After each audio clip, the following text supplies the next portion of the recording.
Assalamualaikum warahmatullahi wabarakatuh.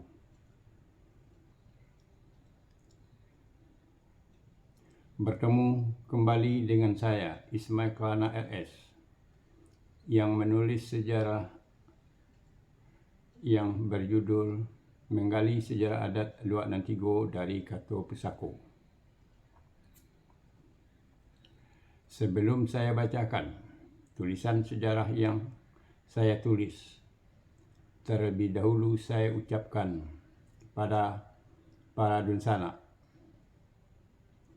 semoga selalu sukses dalam karir dan cita-cita. Dan jangan lupa di like dan di subscribe agar dunsana selalu mendapatkan sambungan sejarah yang saya tulis. Terima kasih. Didulang sadulang lai, pandulang ameh timbago. Diulang saulang lai, menggali sejarah adat Luak Nantigo. Sekali ini saya bacakan tulisan sejarah yang saya tulis, yaitu Tampuk Tangkai Lareh Nan Panjang. Sesudah menegakkan para datuk yang baru dan pembuatan nama suku-suku di Ampek Koto, kemudian dilanjutkan memilih orang yang akan memimpin para datuk-datuk itu dalam daerah Ampek Koto, juga daerah yang akan ditaruko kemudian di dalam Lareh Nan Panjang. Sesudah berunding dan bermufakat di Balai Nasaruang, beratapkan langit berdindingkan angin, berlantaikan batu, di Medan Nan Bapane, yang dilindungi oleh batang-batang kayu di pariangan itu.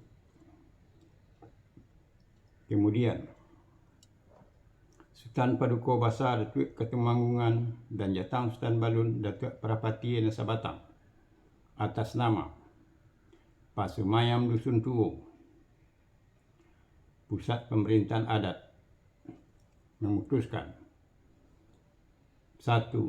Memberikan nama Tampuk Tangkai Lareh Nan Panjang kepada Warmadewa Datuk Bandarokayo dan Indah Suda Datuk Maharaja Basa. Tampuk Lareh Nan Panjang dipaci arek oleh Warmadewa Datuk Bandarokayo. Tangkai Lareh Nan Panjang digenggam taguh oleh Indah Suda Datuk Maharaja Basa. Artinya adalah Warmadewa Datuk Bandarokayo adalah pemimpin tertinggi para datuk di Ampek Koto dan para datuk yang akan ditegakkan di daerah yang akan dikembangkan di Lareh Nan Panjang. Indah Suda Datuk Maharaja Basa adalah orang yang akan membantu Warmadewa Datuk Bandarokayo untuk mewujudkan Lareh Nan Panjang. Warmadewa Datuk Bandarokayo dan Indah Suda Datuk Maharaja Basa merupakan orang-orang yang banyak berjasa dalam merintis Lareh Nan Panjang, mulai dari Pariangan, Padang Panjang, dan daerah sekitarnya. Beliau-beliau ini selalu bekerja sama, baik dalam susah maupun dalam keadaan senang, untuk mewujudkan Lareh Nan Panjang. Dengan mempertimbangkan semua itu, maka sebutan atau julukan yang diberikan kepada beliau-beliau ini sebagai Tampuk Tangkai Lareh Nan Panjang merupakan sebutan atau julukan yang pantas dan tepat. Tampuknya dipaci arek oleh Warmadewa Datuk Bandarokayo. Tangkainya digenggam taguh oleh Indah Suda Datuk Maharaja Basa. Hal ini dipertimbangkan tidak mungkin memimpin satu lareh, yaitu Lareh Nan Panjang, dipimpin oleh dua orang. Kapa Cie Nangkodo Duo, dan kata-kata ini dijadikan Kato Pusako Adat. Karena sudah ada kejadian, maka dibuatlah Kato Pusakonya untuk mempersingkat cerita kejadiannya. Walaupun selama ini Warmadewa Datuk Bandarokayo dan Indah Sudah Datuk Maharaja Basa bisa mengendalikan pemerintahan adat di Pariangan dan Padang Panjang, kemudian disatukan menjadi Lareh Nan Panjang. Bagaimana kalau di kemudian hari, kalau beliau-beliau ini sudah tiada, apakah generasi berikutnya bisa melakukan seperti yang beliau-beliau contohkan? Memimpin satu Lareh Nan Panjang dengan berdua orang, pertanyaan itu sulit untuk mendapatkan jawapan yang pasti. Kalau terjadi perebutan kekuasaan untuk pucuk pimpinan tertinggi di Lareh Nan Panjang yang akan bermuara kepada perpecahan dan perselisihan. Untuk menghindarkan semua itu, maka Warmadewa Datuk Bandarokayo dan Indah Sudah Datuk Maharaja Basa memberikan contoh teladan kepada para datuk dan rakyat demi untuk mewujudkan Luak Nan Tigo dan untuk kepentingan rakyat yang besar. Pada masa itu, baru Lareh Nan Panjang yang sudah hampir merata perkembangan penduduk dan daerah yang ditaruhko juga semakin luas.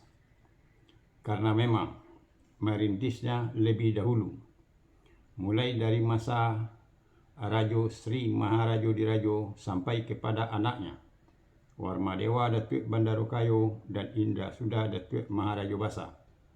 Begitu juga dengan pembuatan suku-suku, pembuatan nama Lareh, yaitu Lareh Nan Panjang, merupakan Lareh yang pertama di Luak Nan Tigo.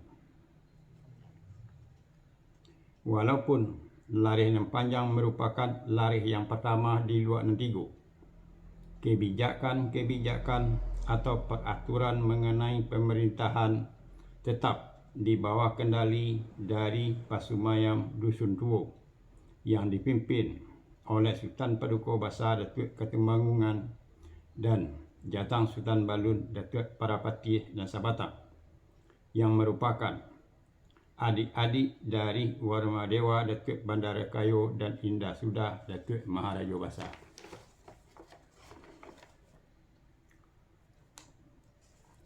Dua, memberitahukan kata seko adik Lareh Nan Panjang yang akan dipaci arek dan digenggam taguh junjungannya adalah Warmadewa Datuk Bandarokayo dan Indah Sudah Datuk Maharaja Basa tampuk tangkai Lareh Nan Panjang. Kata pusako adat Lareh Nan Panjang,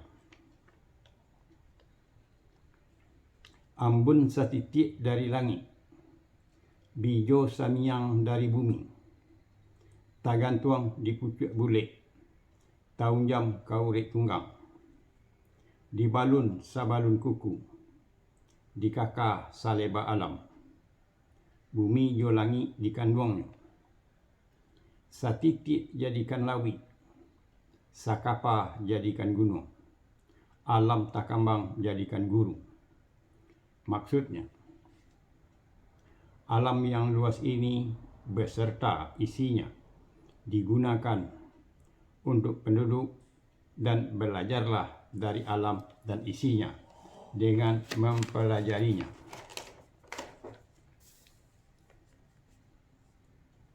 Sesudah selesai menanam dan menegakkan datuk-datuk yang pertama di Lareh Nan Panjang,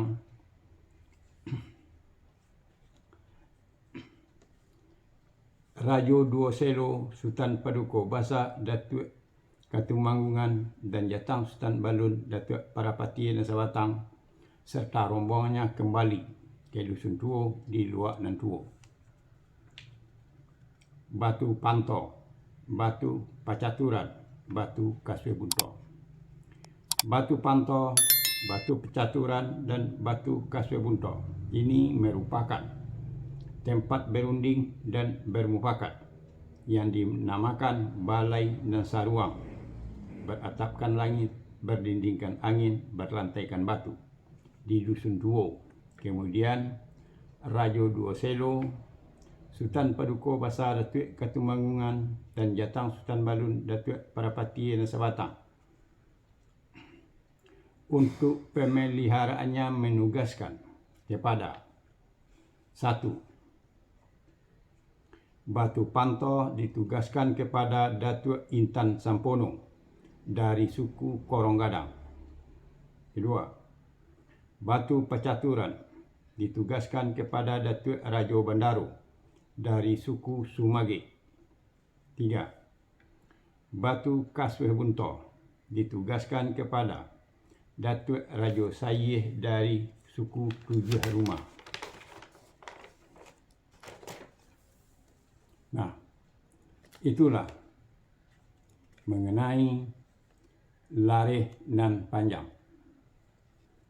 Akhir kata, saya ucapkan wassalamualaikum warahmatullahi wabarakatuh.